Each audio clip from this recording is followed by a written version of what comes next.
여러분, 김일성에 대해서 얼마나 아십니까? 김일성이 우리는 나쁜 인상을 많이 가지고 있는데 1930년대에 항일 운동을 했습니다. 역사에 의하면 실제적인 항일 운동한 기록들이 많이 나타나고 있습니다. 1930년대 만주에 여러 다양한 항일 무장 단체들, 군소 단체들이 많이 있었는데 1936년도에 중국 공산당이 여러 군소 항일 무장 단체를 하나로 통합을 하게 됩니다. 소련에 있는 코민테르, 소련 공산당의 지시를 받고 하나로 통합을 하게 되는데 그 이름이 동북 항일 연군이라는 이름으로 통합을 합니다. 거기에 김일성도 소속이 되고 들어가게 됩니다. 그리고 거기에서 김일성이 맡은 군사의 규모는 98명 정도가 김일성의 소속하에 들어가게 됩니다. 근데 김일성이 이 98명의 자기 아래에 있는 군사들을 데리고 한 일이 무엇이냐면 우리나라 역사의 첫 번째로 일제 우리 한반도 안에 들어와서 무력으로 한반도에 들어와서 성공을 이루는 공격을 하게 됩니다. 북한 지역으로 들어와서 무력으로 첫 번째로 와서 승리를 거두는 그러한 일을 하게 되는 것이 역사적으로 기록에 남습니다. 들어와서 북한 지역 한 지역을 점령을 하는 일이 일어나게 됩니다. 큰 전투는 아니지만 작은 전투지만 역사적으로 가장 첫 번째로 무력 항쟁에서 승리하는 일이 일어나게 됩니다. 일본 군인 7명이 죽음을 당하고 그리고 한 지역을 점령을 합니다. 한국 역사상 일제시대의 첫 번째 무력 항쟁이 한국 한반도에서 승리하는 기록이 있습니다. 이것 때문에 김일성에 대한 사람들의 김일성에 대한 이야기가 점점 퍼져나가는데 과장돼서 퍼져나갑니다. 실제 전투는 아주 조그만 소규모의 전투였는데 사람들이 실상은 알지 못하고 북한 지역에 김일성이 대단한 인물로 퍼져나가게 되고 그리고 이것이 나중에 김일성이 북한의 정권을 잡는데 아주 큰 역할을 하게 됩니다. 근데 이 김일성에 대한 이 사건이 남한에도 전달이 됩니다. 그래서 김구 선생도 김일성을 만나려고 나중에 소련 지역에 연락을 했다는 만주 지역에 연락을 했다는 그런 기록도 있습니다. 어쨌든지 김일성은 항일 무장 운동을 하는데 이런 일을 했다는 기록이 있습니다. 그리고 여기에서 이제 이 일 때문에 더 많은 역할이 주어지게 됩니다. 처음에 98명을 맡았다가 나중에 정확한 숫자는 알지는 못하는데 500명에서 1000명 사이의 규모가 되는 군대를 맡게 됩니다. 그런데 만주에서 이렇게 항일 운동이 점점 커지자 일본에서 가만히 있지 않습니다. 제압을 하기 시작을 하고 그 규모가 점점 줄어들어서 소련으로 넘어가게 됩니다. 그 소련으로 넘어간 조선인 군인들은 규모가 아주 작아져서 100명에 불과하게 됩니다. 근데 그 100명 중에서 소련 공산당이 최고의 서열로 첫 번째 서열로 매긴 사람이 김일성이었습니다. 자기들이 보니까 가장 지도력이 있는 사람이 누구냐 판단을 한 사람 중에 첫 번째 서열로 매긴 사람이 김일성이었고 그래서 나중에 북한에 와서 정권을 잡게 됩니다. 제가 이 말씀을 왜 드리냐면 김일성은 항일 무장 투쟁을 하기는 했지만 대규모 전쟁을 한 사람은 아닙니다. 소규모 전쟁만 했는데 아까 말씀드린 것처럼 한반도에 들어와서 전쟁을 하기는 했지만 7명 정도밖에 죽이지 않은 그리고 만주에서 전쟁을 하기는 했지만 소규모 전쟁밖에 하지는 않았습니다. 그럼에도 불구하고 김일성이 6.25 전쟁을 일으킵니다. 소규모 전쟁의 경험밖에 없었던 사람이 6.25라는 이 거대한 전쟁을 시작할 수 있었던 이유, 그 이유가 1994년도에 소련이 비밀 문서를 발표를 했을 때 거기에 이유가 나오게 됩니다. 거기에 세 가지로 요약을 하는데 다른 여러 가지 이유도 있지만 소련 비밀 문서에 나온 세 가지 이유를 하나하나 좀 짧게 말씀을 드립니다. 첫 번째는 스탈린이 허락을 합니다. 그 비밀 문서에 보면 스탈린은 6.25 전쟁을 달갑게 생각을 하지를 않았다고 합니다. 그런데 김일성이 하도 전쟁을 하겠다고 하니까 결국은 허락을 하는데 허락을 하는 결정적인 이유가 뭐냐면 미국에서 6.25가 전쟁을 발발을 해도 간섭을 하지 않을 것이라고 하는 스탈린의 판단 때문에 그렇습니다. 미국에서는 중국에서 내전이 일어났습니다. 중국 공산당과 국민당이 서로 내전이 일어났는데 결국은 공산당이 이겼습니다. 그리고 중국이 공산화가 됐습니다. 그것을 보고 미국의 애치슨이 국무장관이 애치슨 라인을 쳤습니다. 그런데 그 애치슨 라인 가운데 한반도가 제외가 됩니다. 한반도가 제외가 되는 것을 스탈린이 보고 한반도에서 전쟁이 나도 미국은 자기들의 아시아 그 극동 방어선 거기에 한반도를 제외시켰기 때문에 전쟁이 나도 미국은 참여하지 않을 것이다 라고 스탈린이 판단을 하고 김일성에게 전쟁을 하라고 허락을 했습니다. 이것이 첫 번째 이유입니다. 그리고 두 번째는 남한에 있는 박헌영이 김일성에게 보고를 합니다. 남로당이 지금 남한에 설립이 되었는데 만약에 북한에서 전쟁을 해오면 남한에 있는 남로당 20만 명이 들고 일어날 것이다. 봉기할 것이다. 전쟁을 시작해라. 20만 명 내가 다 봉기하고 일어나게 할 것이다. 이 보고가 김일성이 전쟁할 수 있었던 두 번째 이유라고 소련 비밀문서에 나와 있습니다. 그리고 세 번째가 결정적인 이유입니다. 김일성이 중공을 받습니다. 중공을 보니까 내전에서 국민당을 몰아내고 공산화가 됩니다. 그것을 보고 우리도 전쟁을 하면 남한을 이겨내고 공산화를 시킬 수 있을 것이라는 확신이 들었습니다. 중국도 공산화가 됐는데 중국도 공산당이 이겼는데 우리도 전쟁하면 이길 수 있고 공산화가 시킬 것이다. 중공을 보고 확신을 했다는 것입니다. 그래서 전쟁을 시작했습니다. 그런데 김일성이 전쟁을 시작할 수는 있었습니다. 그리고 구소련과 또 중공의 도움도 받았습니다. 그러나 김일성은 가장 중요한 것을 알지 못했습니다. 전쟁의 결과가 하나님께 달려있다는 것.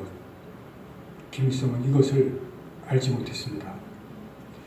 전쟁이 어떻게 끝나는가, 누가 승리하는가, 이 결과에 따라서 역사가 바뀝니다. 만약에 6.25가 북한의 승리로 끝났다면 여러분 어떻게 됐겠습니까? 지금 우리의 모습은 완전히 다른 모습이 되었을 것입니다. 우리가 지금 이 자리에 있을 수도 없었을 것이고 또 우리가 사는 우리의 삶의 상황은 우리가 상상할 수 있는 그 모습이 아니라 상상조차 할 수 없는 모습이 되었을 것입니다. 전쟁의 결과, 그 결과는 또 전쟁의 그 모습은 마지막은 사람에게 달린 것이 아니라 하나님에게 달려 있습니다. 김일성이 전쟁의 승리를 그토록 원했던 것, 그러나 그것은 사람이 원한다고 되는 것이 아니라 하나님의 손에 달려있는 것입니다. 사람은 할 수 있는 것이 있고 할 수 없는 것이 있습니다. 하나님께서 사람에게 허락하시는 있고 허락하시지 않는 일이 있습니다. 사람은 지금 하고 있는 것은 알고 있지만 지금 하고 있는 것의 마지막의 결과는 사람이 알 수가 없습니다. 그 일이 어떠한 결과를 가져올 수 있는지 그 결과는 알 수가 없습니다. 내가 시작하고 있는 일, 어떻게 끝나는지 그것도 사람은 알 수가 없습니다. 오늘 본문에 보시면 종교 지도자들이 예수님을 잡으려고 했습니다. 그러나 성경은 잡을 수가 없었다고 말씀합니다. 손을 대는 자가 없다고 말씀을 하고 있습니다. 예수님을 잡는 것을 쉽게 생각했습니다. 예수님과 그 제자들은 몇 명 되지 않습니다. 종교 지도자들은 많습니다. 잡을 수 있을 것이라고 생각했는데 뜻대로 되지를 않습니다. 종들을 보냅니다. 이 종들을 보냈다고 하는 것은 예수님을 잡으려고 하는 의지가 얼마나 강했는지를 보여줍니다. 그런데 종들이 예수님께 갔다가 할 일을 포기합니다. 예수님의 말씀을 듣고 이 종들이 잡아서는 안 되겠다고 판단했다고 오늘 본문이 말합니다. 46절 말씀을 봅니다. 아랫사람들이 대답하되 이 사람이 말하는 것처럼 말한 사람은 이때까지 없었나이다. 못 잡겠다는 겁니다. 그냥 돌아왔습니다. 하나님께서 허락하시지 않으면 될 수가 없습니다. 예수님을 잡으려는 사람들, 권력이 있었습니다. 예수님과 그의 제자들, 당장 잡을 수 있다고 생각을 했습니다. 그러나 생각대로 되지를 않습니다. 하고 싶다고 되는 것이 아닙니다. 예수께서 잡히시는 것은 사람에게 달린 것이 아니라 하나님께 달린 것입니다. 종교 지도자들은 지금 시작한 일은 알고 있었지만 그 결과는 알 수가 없었습니다. 시작을 하지만 끝은 알지를 못합니다. 나중에 예수님을 어떻게 했습니까? 십자가에 죽였습니다. 그들은 죽이는 것은 알았지만 그 결과가 어떻게 될지는 알지 못했습니다. 부활을 알지 못했고 부활 후에 기독교에 대해서 유대인들은 전혀 알지를 못했습니다. 예수님이 어떻게 잡히셨습니까? 가룟 유다가 배신해서 예수님이 잡히셨습니까? 아닙니다. 하나님께서 성경에 말씀하셨기 때문에 성경의 말씀대로 되어지는 것이 예수님의 잡히시는 것의 시작입니다. 하나님께서 예정하셨기 때문에 하나님께서 뜻하셨기 때문에 예수님께서 잡히시는 것을 성경은 보여주시고 말씀하십니다. 하나님께서 움직이시기 때문에 성경은 잡힙니다. 예수님은 잡힙니다. 유대 종교 지도자들은 할 수 없는 것을 할 수 있다고 생각했습니다. 김일성은 하고 싶은 것을 할 수 있는 것으로 생각했습니다. 착각입니다. 인간의 착각은 얼마나 큰지를 성경에서 그리고 역사에서 우리에게 보여주고 가르쳐주고 있습니다. 하나님이 허락하지 않는 일은 될 수 없습니다. 하나님이 움직이시는 일은 사람이 움직일 수 없습니다. 잘 보시기 바랍니다. 인생이 그렇고 역사가 그렇고 그것을 우리에게 보여주시고 가르쳐주시고 있습니다. 우리들 또 각 개인들 내가 할 수 있는 일이 무엇인지 또 할 수 없는 일이 무엇인지 이것을 알아야 하고 또 그것을 분별할 수 있어야 합니다. 하나님께서 움직이시는 일이 있고 하나님이 허락하셔야 되는 일이 있습니다. 하나님 손에 있는 일, 그것은 우리가 허락받아야 됩니다. 내가 할 수 있다고 해서 내가 할 수 있다고 생각해서 그것을 하는 것은 절대로 되어지지 않는다는 것입니다. 그렇다면 우리는 구체적으로 무엇을 어떻게 해야 됩니까? 내가 할 수 없는 일, 내가 알 수 없는 일, 그것은 결정권자에게 물어야 합니다. 그것을 움직이시는 분에게 물어야 합니다. 어떻게 해야 될지 해도 돼야 되는지, 해서는 안 돼야 되는지, 내가 무엇을 구체적으로 해야 되는지, 그것은 그분에게 물어야 됩니다. 왜냐하면 하나님께서 내가 알 수 없는 것을 아시기 때문에 그렇습니다. 내가 움직일 수 없는 것을 하나님께서 움직이시기 때문에 그렇습니다. 인생은 길을 가는 것이라고 말합니다. 어디로 가야 할지 방향과 목적을 아십니까? 그것을 모른다면 방랑이라고 합니다. 더 나아가면 방황이라고 합니다. 가야 할 방향도 모르고 목적지도 모르고 인생의 길을 간다면 방황하고 방랑하는 것밖에 되지 않습니다. 그러나 그것을 알면 의미 있는 동행이라고 합니다. 내 인생의 방향, 그 목적을 아시는 분과 함께 가기 때문에 그것은 동행이고, 그리고 내가 무엇을 해야 될지 방향과 목적도 아는 것이기 때문에 그것은 의미 있는 것이 되어집니다.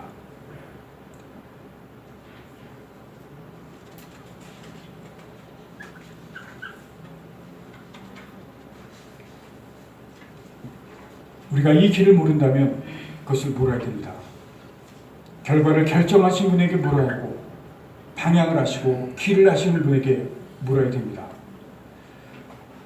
그런데 문제는 물어도 알 수 없을 때가 있다는 것입니다. 하나님께 묻는데도, 여러분 기도하는데도 답을 주십니까? 답이 잘 주어집니까? 내가 묻는데도 하나님께서 거기에 대해서 답을 잘 주시지 않는 경우가 너무나 많이 있습니다. 그럼에도 불구하고 물어야 됩니다. 왜냐하면 두 가지 이유 때문에 그렇습니다. 첫 번째는 지난 새벽 시간에도 말씀을 드렸는데, 물었는데도 답이 없고, 그리고 잘못되었는데, 물어서 답이 있는데 또 물어도 답이 없었는데도 잘못되어진다면 우리가 할 말이 있기 때문에 그렇습니다. 여러분, 잘못되었는데 물어도 잘못되고, 그리고 물어도 답이 없었는데도 잘못되었으면 우리는 할 말이 있습니다. 왜냐하면 그 다음에는 하나님께 책임을 지시라고 할 말이 있습니다. 왜냐하면 하나님께 물어서 잘못되었고, 또 물어도 답이 없었는데 잘못되었다면 그 다음에는 하나님, 이것은 하나님께서 책임을 지셔야 됩니다. 말을 할 수가 있습니다. 하나님께서 답을 주셨고 물었는데도 대답이 없었는데 그래서 잘못되었다면 그 다음에는 하나님께서 책임을 지시라고 말을 할 수가 있습니다. 왜냐하면 하나님께서 우리에게 답을 주셨고, 또 물었는데도 답이 없었다면 그 다음에는 하나님께 책임을 지시라고 우리가 말을 할 수 있습니다. 그런데 여러분, 잘 들으시기 바랍니다. 묻지를 않았다면 내가 결정하고 내가 한 것이기 때문에 하나님께 할 말이 없습니다. 이 차이를 여러분들이 잘 아셔야 됩니다. 내가 물어보지를 않았다면, 묻는 것조차 하지 않았다면 그때는 하나님께 할 말이 없습니다. 내가 결정하고 내가 행동하고 내가 한 것이기 때문에 하나님께 책임져 달라고 하는 그 말조차 할 수가 없다는 것입니다. 그렇기 때문에 답을 듣지 못할지라도 계속해서 물으셔야 됩니다. 어떻게 해야 될지, 뭘 해야 될지, 하나님 이 상황에서 내가 할 것이 무엇인지를 계속해서 물으셔야 됩니다. 두 번째입니다. 왜 계속해서 물어야 될지, 이 상황에서 하나님께 내가 무엇을 하고 어떻게 해야 되고, 또한 하나님께 무엇을 해야 될지를, 길을 무엇을 해야 될지 계속해서 물어야 되는 이유는, 묻는 것을 계속하다 보면 하나님께서 사인을 주시는 순간이 오기 때문에 그렇습니다. 내가 계속해서 묻다 보면, 계속해서 질문하다 보면 하나님께서 사인을 주시는 때가 옵니다. 성경은 하나님에 대해서 말씀하시는 하나님이신 것을 우리들에게 가르쳐 줍니다. 하나님은 말씀을 합니다. 여러분, 성경이 뭡니까? 하나님의 말씀입니다. 성경은 하나님에 대해서 가르쳐 주시는 가장 중요한 것이 말씀하시는 하나님에 대해서 가르쳐 주십니다. 묻기를 계속하는 사람은 하나님께서 세밀하게 응답하시기 시작합니다. 아주 작은 부분, 아주 작은 것, 그것을 깨닫기 시작합니다. 우리나라가 지금 가뭄이 심합니다. 어제 비가 내리기 시작했습니다. 지금도 비가 오는데 이 정도 비 가지고는 지금 전혀 소용이 없습니다.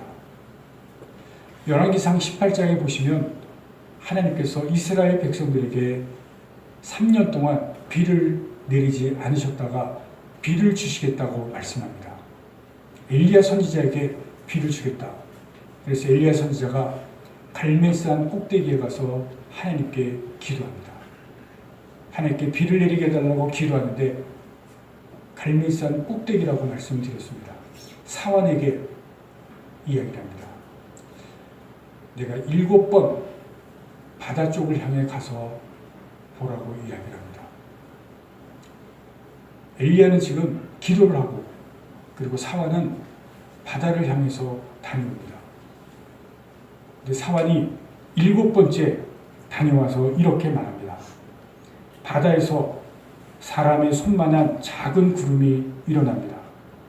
여기에서 엘리야가 기도를 중단합니다. 여러분 이게 뭔지 압니까?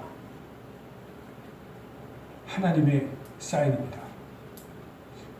사람의 손만한 작은 구름. 여러분 이 상황을 여러분 잠시 한번 상상을 해보시기 바랍니다. 산 꼭대기입니다. 산 꼭대기에서 저 바다 멀리를 바라봅니다. 여기 한번 산 꼭대기 있다고 생각하시고 바다 멀리를 보기 바랍니다. 바다 멀리에서 손만한 구름이 보입니다. 여러분 보이겠습니까? 얼마나 크겠습니까? 아주 작은 크기입니다. 근데 사환이 그것을 보고 와서 엘리야에게 말합니다. 그 넓은 바다에 이 손만한 작은 구름 무시해도 되고 또 안 보인다고 얘기해도 되고 너무나 작은 구름인데 그 작은 구름을 사환이 와서 얘기합니다. 이 작은 게 뭐겠습니까? 하나님의 사인을 사환이 보고 얘기를 합니다. 근데 그 순간에 엘리야가 기도를 중단합니다. 지금 이 상황이 뭔지 여러분 잘 보시길 바랍니다.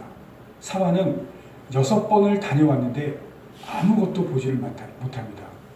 이 손만한 작은 구름도 없었는데 아무것도 보이지 않는 상황을 6번이나 다닙니다. 근데 엘리야는 계속 기도합니다. 무슨 말씀이냐면 계속 하나님한테 묻고 물어도 아무런 응답이 없습니다. 우리가 계속 하나님한테 물어도 응답은 없습니다. 그런데 7번째 손만한 작은 구름, 그 넓은 바다의 손만한 구름은 아무것도 아닙니다. 전만한 겁니다. 그것이 하나님의 사인입니다. 그게 하나님의 사인입니다. 하나님께서 처음에 사인을 주실 때는 아주 작은 겁니다. 그것을 볼 수 있어야 됩니다. 하나님께서 처음에 비를 주시는 것이 아닙니다. 커다란 먹구름을 주는 게 아닙니다. 손만한 작은 것을 사인으로 주십니다. 처음에 보는 것은 그겁니다. 그리고 그 다음에 비가 옵니다. 이것을 보실 수 있어야 됩니다. 내가 계속 하나님께 묻고 하나님께서 계속 질문하는데 아무런 응답이 없습니다. 그런데도 계속 묻습니다. 계속 질문합니다. 그러다 어느 순간 하나님의 사인이 오는 순간이 있습니다. 그 순간을 내가 모르고 지나갈 때가 있습니다. 하나님이 어느 순간 또 사인을 주실 때가 있습니다. 내가 그것을 알아야 됩니다.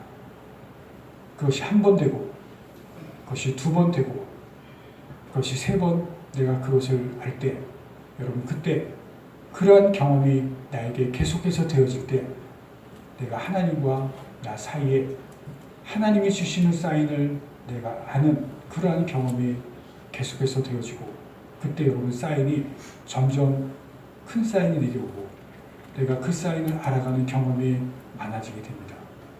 여러분 산에 가셔서 산에서 어떤 길을 찾아갈 때 길이 분명한 그러한 산이 있습니다. 그런데 길이 없는 산을 갈 때 여러분 내가 길이 전혀 없을 때 내가 처음 길을 만들어 갈 때는 내가 처음 지나가는 그곳에 그것이 길이 있는지 없는지도 모릅니다. 그런데 두 번째 사람이 내가 간 그곳을 갈 때 어떤 사람이 지나간 것과 같은 흔적이 있는 것을 보게 됩니다. 그렇지 않습니까? 길이 없는 곳에 내가 처음 지나갔기 때문에 두 번째 사람이 그곳에 갔을 때는 누군가 지나간 것 같은 뚜렷하진 않지만 희미한 그런 사람이 지나간 것 같은 흔적을 보게 됩니다. 그래서 그곳을 따라가게 됩니다. 그런데 세 번째 사람이 왔을 때는 첫 번째 내가 지나갔던 그곳이 조금 더 뚜렷한 흔적이 보입니다. 세 번째 사람은 조금 더 뚜렷한 그곳을 따라가게 됩니다. 그 다음 사람이 왔을 때는 조금 더 뚜렷한 그곳을 가게 됩니다. 사람들이 계속해서 그곳을 가게 되면 어떻게 됩니까? 그곳에 길이 생깁니다. 길은 그렇게 만들어지게 됩니다. 하나님과 우리 사이에 내가 계속해서 묻게 되는 것, 그리고 거기에서 사인이 만들어지게 되는 것은 그렇게 되어지게 됩니다. 그것이 하나님과 우리 사이의 소통입니다. 소통의 길입니다. 여러분, 내가 하나님께 물어보는 것은, 질문하는 것은 계속되어야 됩니다. 계속해서 그렇게 물어보는 것입니다. 그럴 때 하나님과 나 사이에 소통의 길이 열려지게 됩니다. 지금까지 왜 내가 하나님과 나와의 소통의 길이 열려지지 않았는지 잘 생각해 보시기 바랍니다. 내가 물어보지 않았기 때문에 그렇습니다. 물어보다가 응답이 없기 때문에, 사인을 못 받기 때문에, 중단에 포기했기 때문에 그렇습니다. 계속해서 여러분 물어보시기 바랍니다. 사인을 못 받더라도, 응답이 오지 않았더라도 계속해서 물어보시면 손바닥만한 것이 저 멀리 보이기 시작합니다. 내가 한 번, 두 번 그것을 보기 시작하면 그것이 점점 더 커져 보이고 점점 더 분명해 보이는 그때가 오게 될 것입니다. 김일성이 전쟁을 시작했지만 끝을 몰랐습니다. 오늘 본문에 보이는 유대 종교 지도자들이 예수님을 잡으려고 했지만, 잡으려고 하는 그 시작은 알았지만 그 끝은 몰랐습니다. 여러분, 우리가 가는 그 길에, 내가 지금 하는 일에, 그 일의 시작은 내가 알지만 그러나 그 결과가 어떻게 될지는 어느 누구도 우리는 알지를 못합니다. 그러나 그 끝을 아는 분, 결과를 아는 분, 그리고 그 결과를 움직이시는 분, 그분은 하나님이십니다. 그 하나님을 향해서 그 끝을 아시고 결과를 아시고 그것을 움직이시는 그분을 향해서 우리가 할 수 있는 것은 물어보는 것입니다. 계속해서 물어보는 것입니다. 그리고 계속해서 우리가 질문을 던지고 물어볼 때 하나님께서 어느 순간 우리에게 손바닥만한 구름, 손바닥만한 사인, 그 적은 것을 보여주실 것입니다. 중단하는 자에게가 아니라 계속해서 물어보는 자에게 반드시 언젠가는 그 사인을 보여주실 때가 있을 것입니다. 여러분, 그것을 아시기 위해서 중단하지 마시고 계속해서 물어보시기를 바랍니다. 성경에 말씀을 듣고 그리고 그 말씀대로 행하는 사람에게 하나님께서 보여주시고 알게 하시고 깨닫게 하시는 사람이 있습니다. 여러분들이 그런 사람이 되시기를 바랍니다. 나와 하나님 사이에 그 소통의 길을 계속해서 물으심으로 만드시는 여러분들이 되시기를 바랍니다. 그 길이 열리는 사람이 있습니다. 계속해서 묻는 사람에게 하나님께서 그 길을 반드시 열어주실 것입니다. 그 길이 열리는 사람은 하나님께서 인도하시는 것을 듣는 자가 되고 보는 자가 됩니다. 하나님께서 움직이게 하시는 것을 허락하시는 사람, 하나님께서 가게 하시는 것을 보는 사람, 여러분들이 그러한 것을 보는 자가 되시고 인도하신 자가 되셔서 내가 내 길을 결정하는 것이 아니라 하나님께서 인도하신 것을 보고 결정하는 자가 되게 하시고 된 사람이 되시고 하나님께서 묻는 것을 듣는 자가 되셔서 결정하는 여러분들이 되시기를 간절히 바랍니다. 기도하시겠습니다.